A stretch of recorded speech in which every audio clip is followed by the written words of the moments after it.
अगर top 3 pick करने हो बैंक स्पेस से तो आपके लिस्ट में, आपके रडार पे कौन कौन से नाम शामिल है? देखिए, अगर मैं पिक्स की बात करूं तो अभी लाइव मार्केट डेटा के बेसिस पर प्रोवाइड करना थोड़ा सा मुश्किल होगा। डेफिनेटली हम रिसर्च रिपोर्ट को रेफर कर सकते हैं by the end of the session.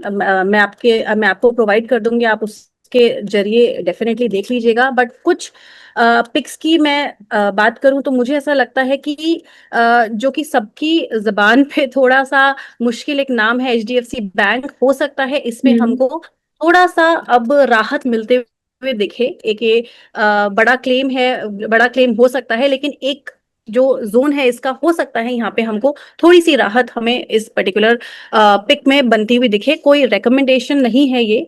Hmm. Stop loss और टारगेट अगर आपको रेफर करने हैं तो डेफिनेटली रिसर्च रिपोर्ट के थ्रू मैं आपको प्रोवाइड करवा सकती चलिए ठीक है, तो यहाँ पर हमारे कई दर्शकों की मन में राहत की सांस जरूर आई होगी, क्योंकि एचडीएफसी को लेकर के तमाम सवाल आ जाते हैं कि चल क्यों नहीं रहा है, क्योंकि कई लोग अपर लेवल पे फंसे हुए हैं। तो जरा बातचीत से थोड़ी राहत तो उनको मिलती हुई नजर आएगी। अच्छा, आगे की कुछ सवाल और है, वहीं से कंटिन्यू करेंगे। यहाँ पर दीपक जी आए हैं एपिक्स फ्रोजन फूड्स के बारे में जानने के लिए कि क्या करंट लेवल पे यहाँ पर एंट्री की जानी चाहिए।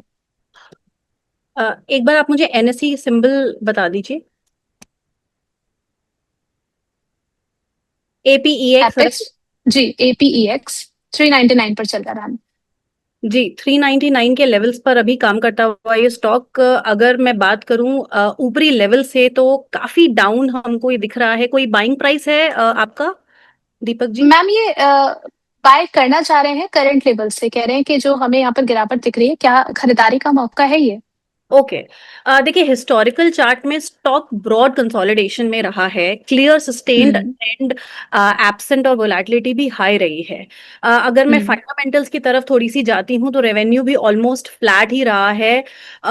और प्रॉफिट भी, प्रॉफिट में थोड़ी सी हमको इजाफा डेफिनेटली देखने को मिला था। But all in all earnings recovery positive है, पर बिजनेस कंसंट्रेटेड और हाई रिस्क है।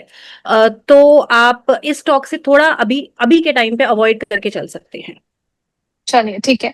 इसके अलावा मैम नेक्स्ट क्वेश्चन यहाँ पर आया है तिरुमलाई केमिकल को लेकर के। 165 पर इन्होंने बाय किया है, अभी अपने 52 वीक लो पर कामकाज करता हुआ नजर आ रहा है।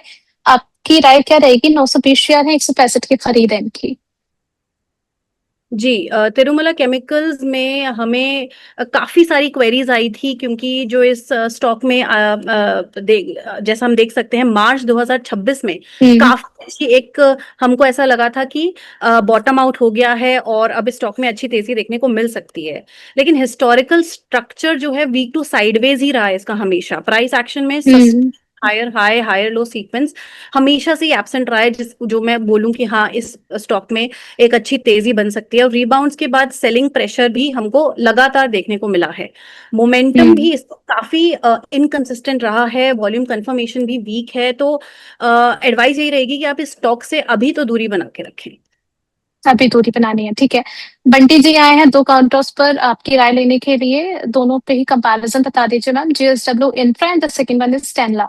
दोनों का चार्ट स्ट्रक्चर आपको कैसा लग रहा है? मैं एक एक करके इन दोनों के बारे में बात करती जी। हूँ। जेएसडब्ल्यू इंफ्रा है पहला स्टॉक आपका, राइट?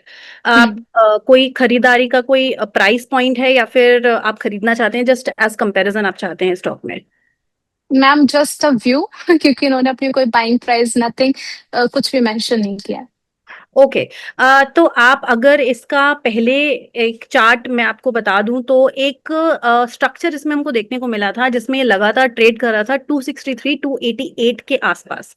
तो हम्म। हिस्टोरिकल स्ट्रक्चर हमें इसमें बुलिश ही देखने को मिला है। हायर हाईज बोले, अगर वॉल्यूम सपोर्टेड ब्रेकआउट्स बोले, एक शार्प रैली के बाद कंसोलिडेशन भी हमको इस पर्टिकुलर स्टॉक में बनता हुआ दिखा है।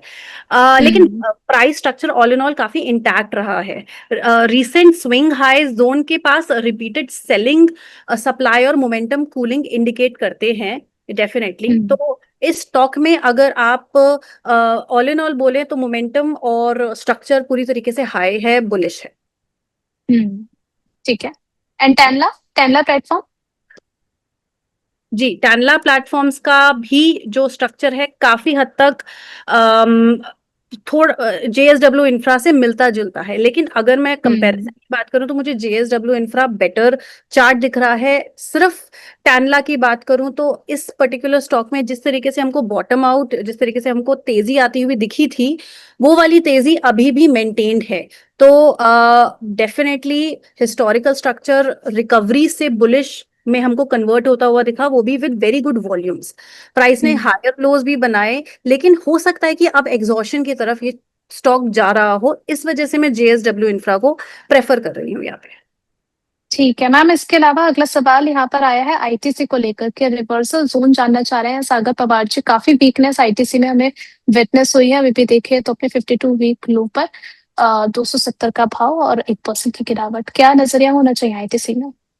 जी, आईटीसी में लगातार हम देखें तो अपने ईएमए 50 लेवल से यहाँ पे एक सेलिंग बनती हुई दिख रही है। आप देखेंगे हम्म। करीब करीब नवंबर 2025 से इसने अपने ईएमए 50 के ऊपर का लेवल देखा ही नहीं है, which is absolutely hmm. Disheartening जो इन्वेस्टर्स हैं आईटीसी के लिए। हम्म। एब्सोल्युटली बेयरिश चार्ट है इसका, मेजर करेक्शन और weak relative strength compare to the sector. अगर मैं सेक्टर की बात करूं तो बहुत ही वीक है इसकी रिलेटिव स्ट्रेंथ। थोड़े बहुत रिबाउंड्स हमको देखने को मिले हैं, बट उनमें कोई भी वॉल्यूम बनता हुआ नहीं दिख रहा है। एक्यूमुलेशन की भी कोई कंफर्मेशन हमको नहीं मिली है। इस इस पूरे एनालिसिस को देखा जाए तो मोमेंटम भी ओवरसोल्ड है और ट्रेंड भी एस्टैब्लिश होता हुआ नहीं दिख रहा किसी भी तरीके का। तो आप इस स्टॉक से दूर ही हम्म। चलिए ठीक है, तो आगे बढ़ेंगे। आप लोग के कई सारे सवालों के जवाब और भी मिलते रहेंगे, लेकिन यहाँ पर देख लेते हैं कि ब्रोकरेजेस रिपोर्ट क्या कह रही है, और कोशिश की जाएगी कि हो सकता है कि यहाँ पर हम जो जो जो काउंटर्स की बात करें आपके सवालों में शामिल हो वो। सबसे पहले रिलायंस इंडस्ट्रीज का चार्ट लेकर के आइएगा। वीकेंड पर खबर आई थी कि रिलायंस और रोल्स रॉयस भारत के एएमसीएफ फाइटर जेट के लिए इंडिजीनियस कॉम्बैट इंजन बनाने की पार्टनरशिप पर काम कर रहे हैं। इसके बाद मॉर्गन स्टैनली ने रिलायंस पर अपना पॉजिटिव स्टैंड बरकरार रखा है। ब्रोकरेजेस का मानना है कि डिफेंस एरोस्पेस का ये स्टेप रिलायंस डाइवर्सिफिकेशन के लिए एक बड़ी अपॉर्चुनिटी बना सकता है। इसके बावजूद अगर हम देखें मैम, रिलायंस का शेयर अगर किसी के पास हायर लेवल पर है तो क्या आपकी सलाह रहेगी? अगेन रिलायंस का share historical structure corrective to bearish ही है। स्टॉक हम्म। मेजर हाई से काफी नीचे है और sustained higher high higher low formation भी अभी हमें इसमें नहीं दिख रहा है। ईएमए 50 के हम्म। लेवल्स डेफिनेटली हमको अप्रैल में देखने को मिले थे, बट करंटली अगर मैं बात करूं तो अभी काफी स्ट्रगल कर रहा है रिलायंस भी। जो भी हमें खबरें आ रही हैं, हमें एक लेवल का वेट करना चाहिए। एक जो जोन लेवल रिलायंस ने पकड़ा हुआ है 1370 1290 का, इस पर्टिकुलर जोन से रिलायंस को बाहर की ट्रेडिंग करनी पड़ेगी इन्वेस्टर्स मनी को अट्रैक्ट करने के लिए।